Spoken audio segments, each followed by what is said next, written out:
Aroma Thyme Bistro presents Wine Thyme Live, hosted by the Hudson Valley's premier green certified entrepreneurs, Marcus and Jamie Guiliano. So grab a glass of your favorite vino, sit back, relax, and travel with them, sharing their passion discovering unique vineyards, outstanding wines, delicious food, and great adventure.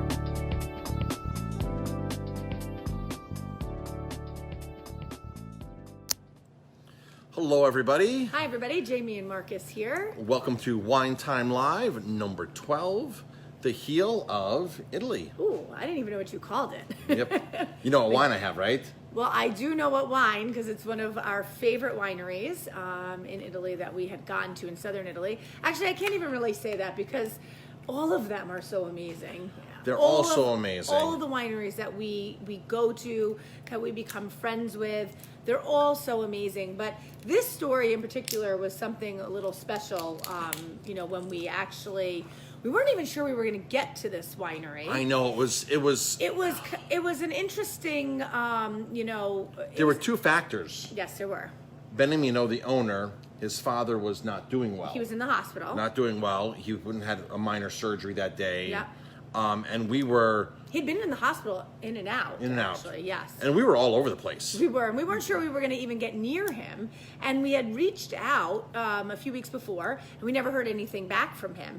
And then I guess when we were there, somebody gave us his WhatsApp number. Yes. And I think when we were in Matera, somebody there gave us his contact information, and we reached out again.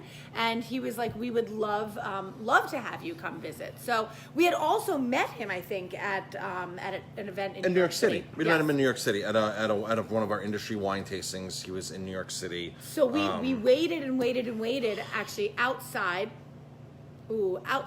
of the winery, and it was late. It was getting late. We were an hour late for our appointment. We weren't late. He was late. Oh, that was what we it was. We were sitting outside waiting for him. Remember, we were driving around. That's right. And he wasn't there yet. Okay, so the vineyard we're talking about is Botromagno. Or Botromagno. Botromagno. He is from Beniamino. Beniamino's the owner. Beniamino and his family. And they are from an area in Apulia, the most mountainous part of Apulia. Apulia being the heel of Italy. So inland, north of Arborabello, which is an amazing city we're going to. With all the Trulies. Well, let's pour wine while you're talking. Let's pour wine. So it's one of the most mountainous regions. That's not saying much for Apulia. Apulia, we're down south. It's more flat. Tuscany is very mountainous. Up north is very mountainous. I'm just going to adjust our camera here if you're watching us, as opposed to listening to us. Wine Thyme Live is, you can catch these on iTunes, iHeartRadio, on Podbean, and wherever podcasts are heard. So you can download this. Also live when we're doing them on Facebook and Instagram. So if you ever catch one on any of the podcasts, you can friend us on Facebook and follow us. Instagram and follow us. And it's VIPWineryVacations.com. And, tag us so that when we start our live videos, you get to watch them with us. Right. So, on Facebook, we're on Aroma Thyme. Yes. On the Aroma Thyme Bistro fan page. On Instagram, the VIP Winery Vacation fan page. So, Southern Italy, we had an amazing time there in 2019.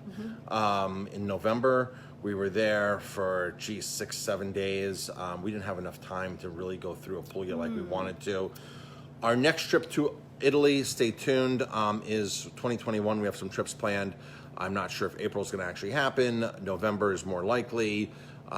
We were waiting till the first of the year. That's when the hotels and everybody needs to know exactly what's going on. But we're finding that as of right now, chances are April will not happen, but we will hopefully definitely go in November of 2021. And we have a lot of trips coming up. We are planning. We're starting to do some Finger Lake trips. Yes. So staying in New York and going about 3 hours north to the Finger Lakes. So if you are interested in any of those trips, VIPWineryVacations.com has info. You can give us a call and we'll share those with you. But our Italy trips are amazing, and we're our branching out and figuring out more wineries actually since we've started planning most of these Right. trips, because we've gotten more contacts and some more places that we really want to go to. Right. I mean, we have so many itineraries planned. We do. For Northern Italy, it's broken up into 2 places. For Southern Italy, for Sicily, for Central Italy. We haven't even done anything with Abruzzo or Marche yet, which we're going to plan on doing Abruzzo and Marche at some point. And I Emilia think we just Romagna. need to live there, and you can meet us in Italy, and we'll take you wherever you want to go. That'd be great. So if any of you are new to this, watching us or about the restaurant, VIP Winery Vacations is our spinoff company that we take people to Italy, and we take 24 guests at a time to the vineyards that we actually buy from, that we know the owners, that we have a personal relationship That with. we've built relationships with over the many years. So, for example, Benemino, the owner of Botramagno, I'm surprised he's not on watching us right now Sometimes live. he is, yeah. 'Cause He's up late, too. He catches a lot of our lives. So yeah, so if he is live, hello, Benemino, and thank you for all your support. We love all of your wines. So all right, so Nero di Troia is a grape here. Nero di Troia is one of the 3 most significant red grapes in Apulia. Primitivo, Negro Amaro, and Nero di Troia being the very 3 most prominent, distinguished, predominant grapes in that area. In Apulia. How many grapes are there in Italy? Hundreds, right? hundreds and hundreds. Hundreds of grapes. So, Nero di Troia is known to be the very first rosé wine that was ever made. Rosé wine was born in Apulia. Some people think France, Provence specifically, rosé was born, but rosé can be traced back to its origins in this part of Italy, in Apulia. Yes. And Nero di Troia was the grape that made rosé to begin with, which really makes it much more of a significant grape. Now, let's taste the wine. I need a sip. I've already been tasting. But yes, so we were we stopped off at this vineyard, and Benemino met us there, and he gave us an amazing tasting and a lot of great stories, which is kind of really fun for us to kind of find out when you're in the region where the vineyards are and the stories as to why they name the wines what they name them. He has a great story about his rosé. He has a great story about his rosé, which I just absolutely love. Which we'll tell. But let's first start off with Botramagno's origins. Botramagno is an older winery. It was a co-op. A lot of the southern Italian wineries were co-ops. Southern Italy was a very poor region, and probably might be still the poorest region, if that makes sense. So southern Italy, people would go from southern Italy and move north. They would move north and go to Milan, to Rome, and get jobs and migrate north. People would never come into, typically move in. It was a reverse migration, which Cantale, one of the vineyards we go to, and we know Paolo, his family did a reverse migration. They actually moved south. So, but most of the grapes that were grown in that region were sent north So yes. So you had co-ops, you had mass producers or co-ops that formed together to make big producers that would grow the grapes and ship them north to blend, or they would make very inexpensive co-op wine. The wine region in southern Italy was really not a predominant thing until 30, 40 years ago. Really, I mean, when you think about Italian wines like Chianti, the history of Chianti for the last 100 years, for Amarone for the last 100 years, for Barolos, and then you look at southern Italy, it's like a 30-year-old better wine industry. They were growing grapes back then and sending them north. So Botramagno was not an exception. It was a co-op, and they grew grapes. They sent them north.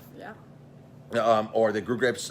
They made juice, sent it north, or made cheaper, inexpensive wine, more table wine. In the early 90s, the co-op was in a lot of financial trouble. They couldn't stay afloat financially. So they called Benemino, who was the local attorney in town. And Benemino and I think his brother... Attorney or a real estate attorney, right? He's an attorney. Yeah. He said if we need to buy real estate, go to him. Okay, but he knows a lot about the real estate. Yeah. He might do real estate transactions as well. So when we buy property Maybe in Italy... he's a real estate lawyer. When it's time for us to buy property, we're going to Benemino. Yes. We've already had that figured out. Yeah. So Benemino's our guy. And so Benemino went to the co-op to try to restructure, and he looked at the co-op and he goes, I can solve your financial problems. I'll just buy it. I'll buy the co-op. And they were like, really? So he bought the co-op, privatized the co-op, and started acquiring land and kept the Botromagno name going in a private fashion instead of a co-op. And so the co-op was saved. They were very focused on wine production. He still does his attorney stuff. They have a winemaker and they have a consulting winemaker who we met with. That's right. He stopped in. Yes, right. There was the female, the in-house winemaker is a female. Right. We have pictures of and her. And then there's a we posted of her, and then there's a consulting winemaker who happened to be there at the time. Italy has a lot of wine industry has a lot of consultant winemakers that you'll hire somebody to come in and check on you 4, 5, 6 times a year to make sure that everything's going great. Going good, Everything's right? going great. You know, that the production is looking good for that year. Taste Right. out of the barrels. Give their suggestions. Give their expert advice. Expert advice, yeah. So a lot of wineries have a consultant winemaker that comes in just to make sure that they're on track. And the consultant winemaker was there. Benamino was there. Benamino was late for the appointment, which was no problem because we just drove around. Remember we drove around that cute little town that Botromagno's in? It's not Avellino. Oh yeah, and we stopped and had a coffee in We had that a coffee. cute little shop. Cute little shop. Yeah, with the mother and the mother. son. Remember the son came from Came from school. Came from school. Yep. And she had a bakery. It was a bakery. A bakery. And we got talking to them. I forgot about Yes, remember that? Yeah. It was, and this was near siesta time, and nothing was Nothing open. was open, I mean, yeah. siesta time in Italy, they literally drop those iron curtains on buildings, and you can't even see in. Yeah, I forgot about So, that. yeah. And the little boy was running around. the Running bakery, around. And she was explaining to us how it's just her really working there. Yes. And she's up early. She gave us a tour. Yep, she gave us a tour of the bakery. Yep. We went into the Yep. bakery. It was really, really awesome. And we had an espresso, and we had some pastries. Yeah, we did end up And we having some spent pastries, about, yeah. what, 45 minutes with her? Yeah, it was nice to talk. And she didn't speak great English. This is But- this is the best part. A lot of people speak English in Italy, especially when you go I into the think major her son cities. spoke more English Her than son she spoke did, more English yes. than she did. But we communicated. We did. And we had a great time. Yes. And we sat there and we talked to her because we were the only ones in the place. Yeah. And in Italy, you walk into a bakery and it's a full bar. Like behind the counters. Yeah, they have. There's they have scotch. Different. There's sambuca. There's wine. When you walk into a gas station, There's an imagine espresso machine better than the ones we have here. Any restaurant. any has here in restaurant. I America. know they have these three group ciambales that are like 20,000 euros. Yeah. But they're also bars. So Yeah. imagine pulling into a Valero and hanging out in a Valero for 45 minutes, Your friends come in. having a have shot, drink, you having have a shot, yeah. having a beer, getting gas, and then leaving. Every single gas station is like that in Italy. And this part really is no exception. So, and pastry shops, little bakery shops are the same thing. You sit there and they have a full liquor license. It's not even like a thing that you wouldn't even expect. There's just full liquor. Yes. And so this little pastry shop had a full liquor license. Of course, we weren't drinking there because we were getting ready to go to a wine tasting at Botromagno. And we spent some time there. A lot of one-way streets. Oh yeah. A ton of one-way That's right, streets. that's right. Right? And we were like, just drive. This is at a point where on our trips, when we're on our trips by ourselves, we don't care if we get lost. Yeah, we just kind of just go and find places and stop in and talk. And, that's how we learn the culture. And that's how we learn where we want to take our guests when you're traveling with us. What region, what areas, how, sometimes we find these cute little places and we're like, we are so coming back here. And sometimes we get back there, sometimes we don't on our trips. But you meet the nicest people. People are just so gracious, so generous, so nice. We were saying Matera, right? Yep. And when we first got to Matera, we couldn't find where we were going, right? We had booked a hotel, and a lady actually guided us. This is and a she funny stopped story. us. This is a funny story. Yeah. So we get to Matera, and we're like, this city's terrible. And everybody brags about Matera. Raving about Matera. And we're driving you around. You have to stay in Matera. You have to stay in Matera. It's Matera de Sassi, which is the old part of Yeah, Matera, yeah. and the new part of Matera is just above it. So it's literally a block apart. And we're driving around. I'm like, where's all the culture and all the Right. buildings that people are talking about? So we park on this side street. And we're like, can we park here? So we asked this lady, can we park here? Help us read the sign. She speaks perfect English. Perfect English, yes. So we're talking to her, and she's like, I'll walk you halfway to where you're going. I'm like, thank you so much.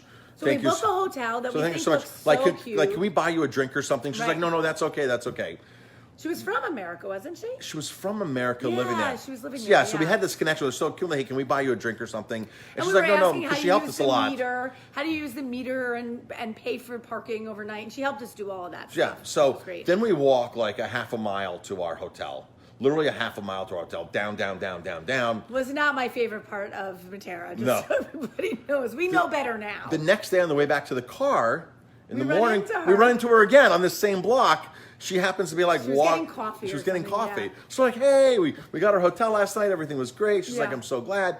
You friend requested her on Facebook. You're friends with her on I Facebook. am. I don't remember her name, but though. we're like, we'll be back to Matera at some point because Yes. we told her about our travel business. We bring 24 people, and she was like, that's great. That's awesome. So we're like, we'll be back. And so, yeah, we connected with her on Facebook.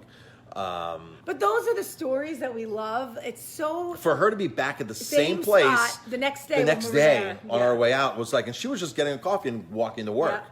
So that was really cool. We're like, hey, Yeah, and we it was fun. we actually walked by a pastry shop and I saw her there. I'm like, Jamie, There that's she her. is. There she is. So I went inside and I said thank you so much, and Yeah.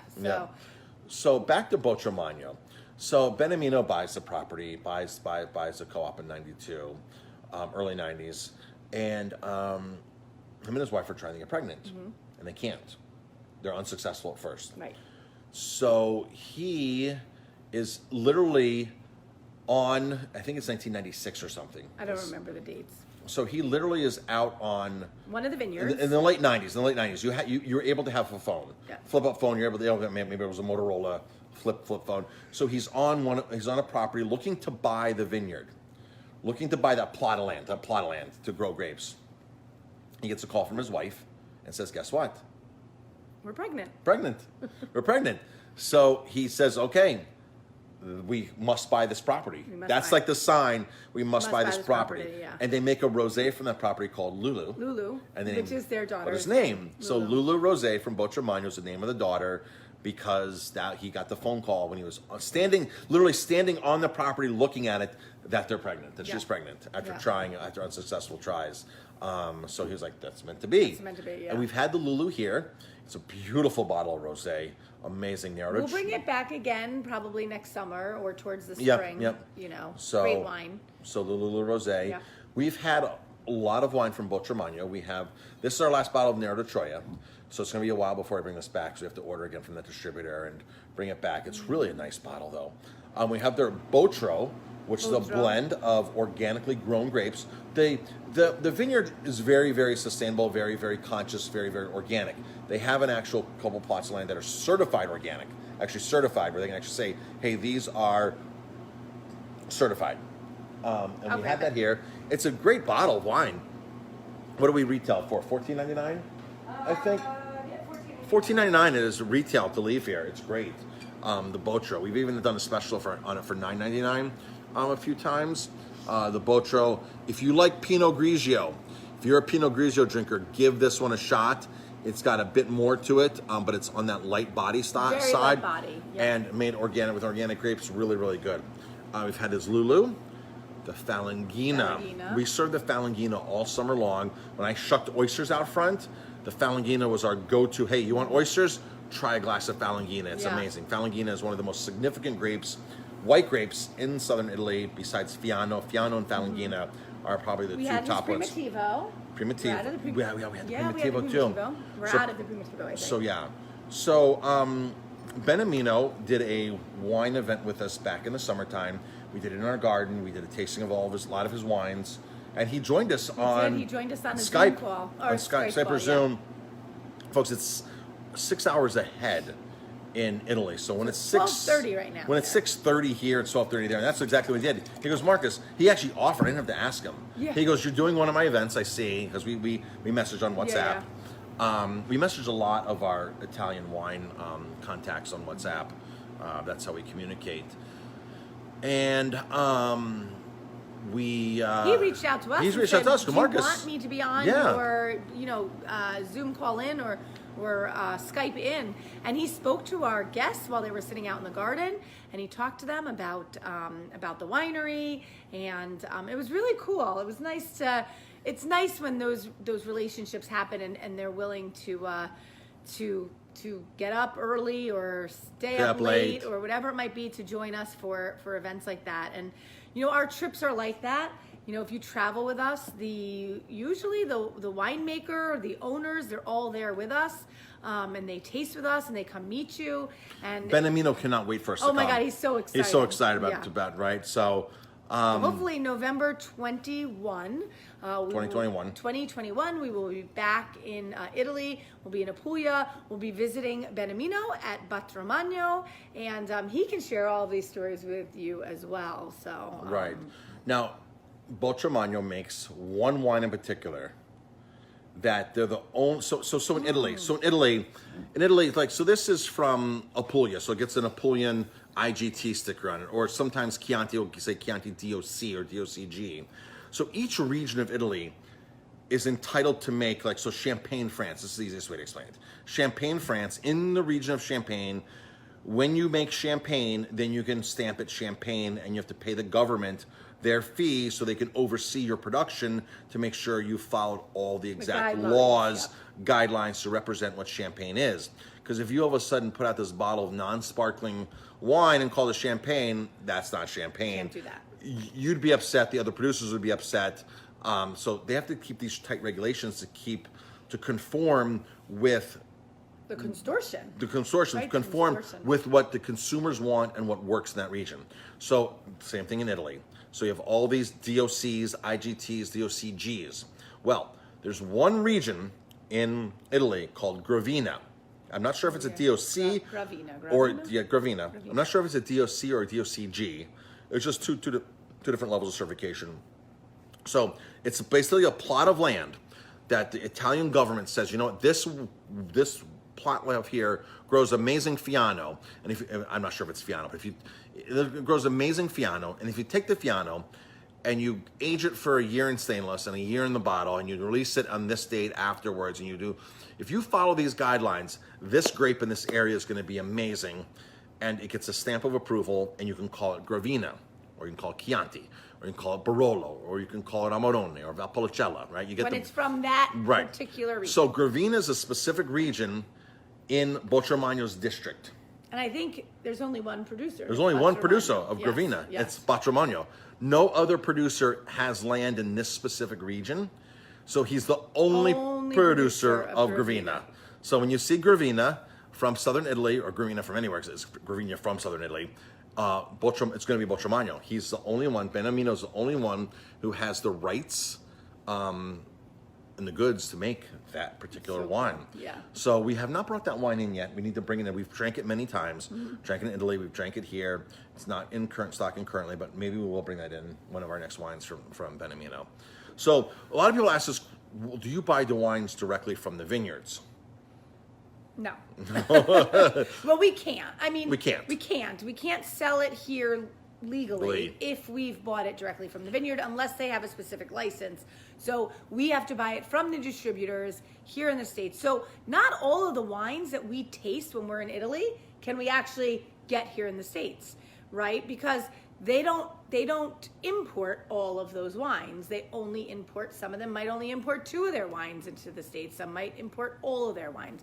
So you have to go through a specific distributor, and that's how we buy the wines. So exactly, and they have to pay New York State taxes and all that good stuff. So by going through the distributor, then we get to connect with the owners. Now, a lot of times we meet the owner first at an event. Yeah, and then we like remember one winery we met years and years ago from Campania, Ilare.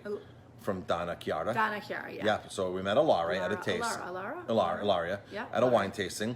And we didn't know anything about her wine, and we tasted it, we loved it, we fell in love with the wines. We then found her wine with the distributor. And we started buying it. And when we went to Italy, this last trip that we went to in 2019 in November, we actually reached out to her and we went to visit her on our own, basically. And she wasn't there because she was at her husband was there. Her husband was there. He gave us a great tour. His English was a little sketchy. She speaks great. He had made us an amazing meal for lunch, right? and it was awesome. Yeah. And he so was worried that he was going to He get... also has a wine line. He has a label. He has a label too. A fun label. Yeah. Like a motorcycle on the front. It was really fun label. And a skull. I can't remember the name of his wine, his label. His brand, but yeah, it's not available in the U.S. No, but Donna Chiara makes awesome wine. So and they have a maybe wine. We'll open one of her bottles soon. Yes, and they have a wine consultant that comes in and consults for them, who is from Falesco. Yes. Riccardo Cottarelli is their consultant, which Riccardo Cottarelli, he is the one who started Falesco. His daughters now own it, and they that's our first stop when we do our Central Italy trip. And if you are watching and you are listening, you've been on that Central Italy trip, the Falesco is that winery that he... Cottarella. The Cottarella family. Yes. So, excellent. All right. Well, great. So we've said a lot and we haven't drank much. I know, it's time to drink. Right. Hope everybody is doing well and staying safe out there. If you are ever interested in traveling with Marcus and I, we'd love to have you on one of our trips. They're very educational. They are wonderful. They're fun. You get to travel with us. VIPwineryvacations.com, and we'd love to show you a good time and just have fun. Yep, exactly. Cheers. Right. Cheers, everybody.